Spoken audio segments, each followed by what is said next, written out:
Hi all അസ്സലാമു അലൈക്കും. അപ്പോൾ ഇന്നൊരു അടിപൊളി ഹലുവയാണ് കേട്ടോ ഉണ്ടാക്കാൻ പോകുന്നത്. അതിനായിട്ട് നമ്മൾ ക്യാരറ്റും ബീട്രൂട്ടും കേട്ടോ ഗ്രേറ്റ് ചെയ്തത്. ഇതെൻ്റെ ഹസ്ബൻഡാണ് ഉണ്ടാക്കുന്നത്. അപ്പോൾ പാനിലേക്ക് നെയ്യ് ഒഴിച്ചു.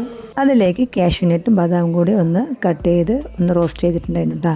ഇത് അജ്മീൻ്റെ റവയായിരുന്നു, ഉപ്മാ റവ. ഒരു 1/4 കപ്പ് അതേ പാനിൽ തന്നെ ഇട്ട ശേഷം അതിലേക്ക് ഏലക്കയും കൂടി ഇട്ട് കൊടുത്തിട്ടുണ്ട് കേട്ടോ.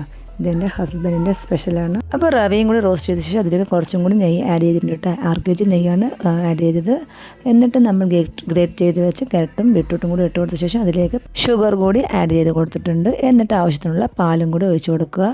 മധുരത്തിന് ബാലൻസിന് വേണ്ടി സോൾട്ട് കൂടി ആഡ് ചെയ്ത് കൊടുത്തിട്ടുണ്ട് കേട്ടോ.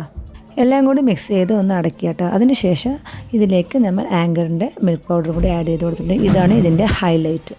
ശേഷം കാശ്മീർ കുങ്കുമപ്പൂ കൂടി ആഡ് ചെയ്ത് കൊടുത്തിട്ടുണ്ട് കേട്ടോ. അപ്പോൾ ഇക്കാൻ്റെ സ്പെഷ്യലായ ക്യാരറ്റ് ബീട്രൂട്ട് ഹൽവ നല്ല അടിപൊളി ടേസ്റ്റ് ഉണ്ട് കേട്ടോ. അപ്പോൾ എല്ലാവരും മസ്റ്റായി ട്രൈ ചെയ്ത് നോക്കുക.